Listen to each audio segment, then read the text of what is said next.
It's only been a few days since the Saints fired former head coach Dennis Allen, but the New Orleans Saints are still dealing with the aftermath of his stupid decisions and lack of competency, which are now backfiring towards the team.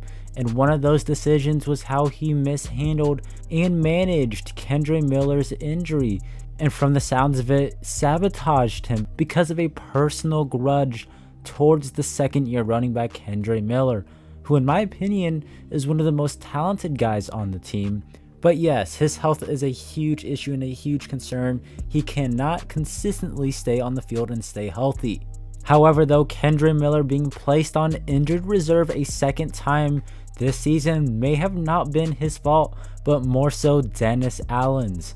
We got a very interesting story and topic to talk about today, so why don't we get into it? But first, check out this ad from Autograph. If you want to get rewarded for reading articles and listening to podcasts that you already do it on the Autograph app and you'll get rewarded. You can get points, so you can get tickets for free, no fees or anything. Check out Autograph. Big news to share with you guys today. I'm excited to be partnering up with Autograph, a company co-founded by NFL legend Tom Brady.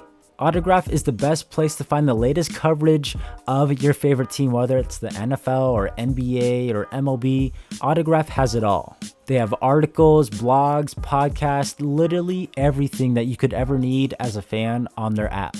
On top of that, they reward you for viewing content of your favorite team, stuff that you were already gonna do. For example, I can listen to a Saints podcast anywhere, YouTube, Google, Spotify, Apple, literally anywhere. But if you listen or watch the podcast on Autograph, you get coins. And in the app, you can use those coins to redeem rewards, such as free, no-fee tickets, memorabilia and merchandise, and one-of-a-kind experiences. I'll also be uploading my content up there as well, so you can also watch my videos up there and get rewarded for doing so. All you have to do is download the Autograph app, which is free by the way, and use my referral code CASH, or you can just click my referral link down in the description. Again, use my referral code CASH, it'll help me and the channel out a lot. And if you want to help support me and the channel in any other ways, you can just click my link tree down in the description. There's lots of options for you there as well. Alright, thanks for tuning in. Let's get back to the video. It's now been almost a week since Dennis Allen was fired by owner Gayle Benson, but the Saints are still going to be dealing with the nonsense and poor decisions he made over the course of his tenure as the Saints head coach as part of the aftermath. But one of those decisions recently came out due to an excellent article put together by Rox Jackson, who covers the Saints, detailing how Dennis Allen mishandled the management of Kendre Miller's hamstring injury. Kendre Miller is in his second season with the Saints, and to this point it is fair and easy to say that it has been a very much disappointment for a third-round pick. Coming into the Saints last season, he was dealing with an MCL injury. He had to have surgery and recover. He dealt with a lot of injuries last season. There was a knee, then there was a calf, then an ankle injury. He missed most of his rookie season, but he did come back in the final game versus the Atlanta Falcons and have himself a really good game. However, though, the injuries continued and he got injured on the first day of training camp during the first drill this offseason. There was rumors and stuff saying that he could possibly be cut and not make the team.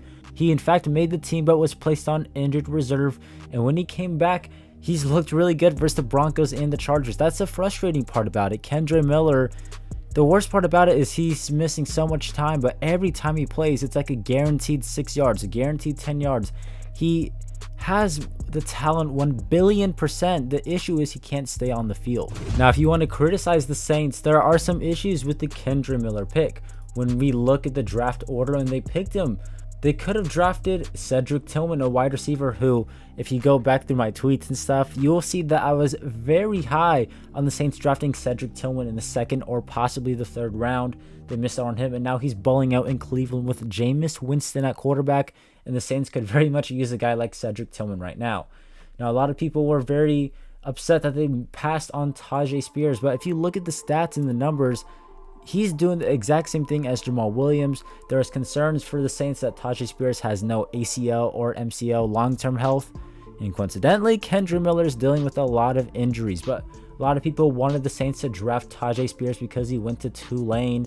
But overall, I don't I'm okay with missing out on Tajay Spears. Kendre Miller is by far more talented than Tajay Spears. However, though, the one that people should be more upset about than Tajay Spears is missing out on Devon A-Chain, who the Dolphins selected. That guy would have an element to this offense, especially under Clint Kubiak, that the Saints currently don't have, which is electric game-breaking speed. The speed this guy has is crazy. The Saints could use a playmaker like this right now. They could have used a playmaker like him last season, but they don't. They have Kendre Miller. And I think of all these players selected, I might be a little biased here.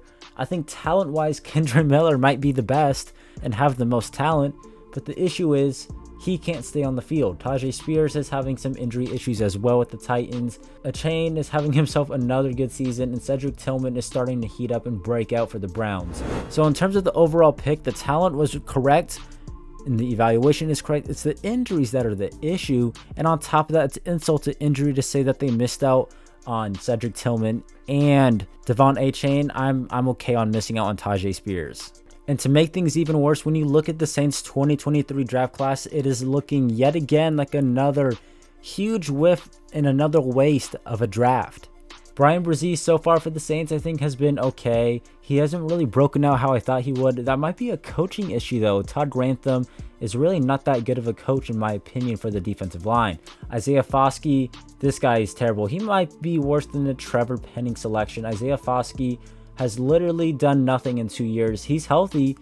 He's playing. He just sucks.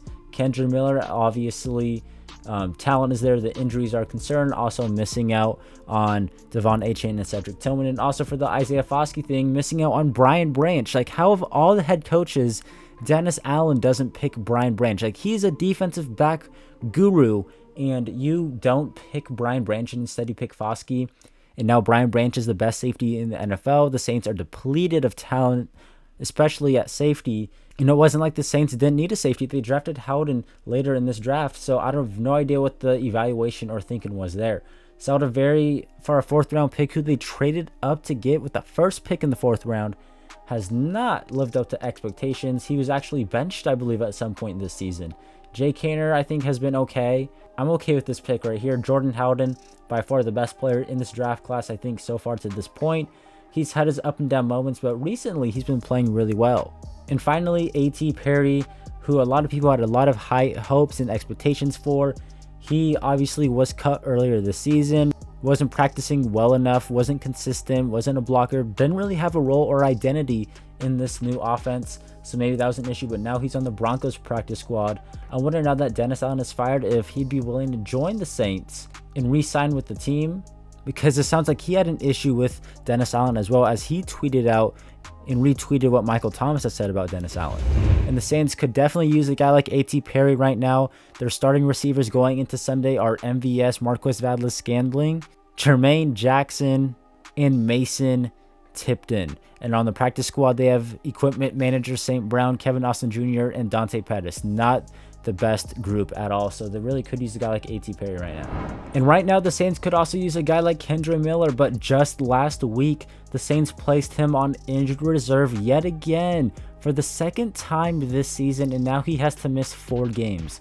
Not 4 weeks, he has to miss 4 games, and he won't be available to return to the Saints until December 8th versus the New York Giants. And Kendre Miller was placed on injured reserve just after coming back from injured reserve and playing just 1.5 games versus the Broncos, and also played about half of the Chargers game before he left due to a hamstring injury. It wasn't the same one that he had during training camp. It was the other hamstring that got tweaked and hurt. And I believe it was this play that Kendre Miller got hurt, and coincidentally. But I think this is also the last time that he was on the field, or at least got a carry in this game. So I think that this is probably the play his hamstring got hurt. It did look, even though Kendre Miller was placed on injured reserve, we should have seen him back this week for the Atlanta Falcons. But Dennis Allen, out of spite, placed Kendre Miller on injured reserve. And we're about to dive into that. Why don't we look at this very detailed and very well written article by Ross Jackson detailing the truth and what happened. So Ross Jackson was going through Kendre Miller, his ability to not stay healthy, But the part that's interesting is that, but sources close to the situation tell LouisianaSports.net that the recent decision to place Miller on injured reserve for a second time may have been premature and miscalculated. Per the source, the original plan was for Kendre Miller, the running back who tweaked his hamstring against the Los Angeles Chargers in Week 8, was to proceed with caution and keep him out of last week's game versus the Carolina Panthers matchup, but ultimately have him return in Week 10 against the Atlanta Falcons. That would have put Miller on the field this upcoming weekend. Instead, he was placed on injured reserve, sparking frustration among the coaching staff, who was confused as to why that would be necessary for such a minor injury. So the coaching staff was absolutely shocked that Dennis Allen made this move, and apparently Dennis Allen had a lot to do with it, as one source told the site, and I'm assuming Ross Jackson, because there's a lack of trust in Kendre Miller's ability to stay healthy. I can understand that part a little bit, the lack of trust, but at the same time, this dude is a top 5 talented player on this team. And if you know your job's on the line, chances are you want to try and keep that guy on the field as much as possible. Dating back to training camp, Dennis Allen called Kendre Miller out multiple times, especially on day 1, when he said that that's a player that has to figure out how to stay healthy, because you can't make the team when you're in the training room all the time. Is that they don't think it's much. Kendre's got a hamstring. Look, that's a player that's going to have to figure out how to stay healthy, because it's hard to make the team, when you're in the training room all the time. And I don't disagree with that statement or disagree with Dennis Allen calling him out. I liked that he was not standing back, not protecting players, that he was calling them out, saying what they need to do better. But ultimately, him placing him on injured reserve before he needed to is very bad management, especially as a head coach. He basically put him on injured reserve out of spite and out of hate. The article continues to say that for all intents and purposes, the feelings that Kendre Miller is currently 100% healthy and could be on the field immediately. However, his placement on injured reserve will hold him out until the team's December 8th game versus the New York Giants. And man, could the Saints use a guy like Kendre Miller on Sunday, because the skill positions are going to be very beat up. Jamal Williams is out. They have no playmakers. Man, could they use a guy like Kendre Miller on Sunday versus the Falcons. The article also says that there is already a meeting that took place between Darren Rizzi, the interim head coach, and Miller, in which the coach expressed his desire to get Kendre Miller back out on the field as soon as he's eligible to return. From there, the expectation will be all gas, no brakes for the second-year running back. And this brings up another question. Did they mishandle A.T. Perry and his injuries? Perry did say when he signed with the Broncos that the Saints were telling him he was inactive because of a hand and a knee injury, but he was actually okay. It just seemed like the coaches didn't have a role or an identity for them, and they weren't doing how they feel like they should be doing, even though the Saints now could very much use both Perry and Kendre. And now, after reading this article, it's no surprise that Kendre Miller left this comment under Carl Granderson's post on Monday after Dennis Allen was fired, basically laughing at Dennis Allen for being fired. Carl Granderson celebrating the fact that Dennis Allen was fired, saying this is how he walked into work today, with the song saying today is going to be a good day. It's no surprise that Kendre Miller was laughing because of how Dennis Allen mishandled him. So now the Saints have to wait another month until they can get one of their most talented guys back on the field playing again. And hopefully by then, Kendre Miller has this injury stuff figured out, because I do believe he's one of the most talented guys on this roster by far. I think he's a game changer. He could help the Saints win more games, but he's got to find a way to stay healthy. And I've been a believer of Kendre Miller. I mean, simply just look at this play that he makes on his first NFL touchdown. Like, let's pause it. There's no way that this should be a touchdown. You have, 1, 2, 3, 4 guys basically coming at him. He has to cut back because this guy missed his block, and he still finds a way to score a touchdown here. Like, this is actually crazy that he scores on this play. We also have another one versus the Patriots where he took a nice pass, made a man miss, and picked up like 33 yards. Here's the catch. Running downfield, a lot of space. Cuts inside with a juke. Like, the talent is there. I'm still a believer, and I'm going to stay a believer, but he has to find a way to stay healthy. And dating back to when Kendre Miller was drafted, he went on the radio and said, I don't sit too well being a backup. Even though I respect Alvin Kamara and everything he did and does, I'm coming for that #1 spot. And basically said, I can do everything Alvin Kamara can do. And talent-wise, I think this is true. It's just Kendre Miller cannot stay healthy to save his life. And I hope Kendre does find a way to stay healthy, because, man, imagine a duo of Alvin Kamara and Kendre Miller. Alvin Kamara said he wasn't butthurt by the comments. He said he actually enjoyed them because it's competitiveness, it's football, and they're going to make each other better. So if they can get on the field together, this duo could be quite special. Moving forward, I guess we will see what happens with Kendre Miller, but this is just yet another example of Dennis Allen being a bad head coach. And for Mickey Loomis to allow this to happen under his management is crazy. Maybe he's also an issue, and we might have a video tomorrow covering Mickey Loomis and how he might be a problem, and also some Darren Rizzi updates throughout the week. We'll see if we can get these videos up and posted faster than I want to. I'm hoping this comes out Friday and the Mickey Loomis video comes out Saturday, but I guess we will see. Thank you all for tuning in. Hopefully you enjoyed this video. Let me know what you make of this situation. It's pretty crazy. I hope you have a good rest of your day and have a good weekend. Peace.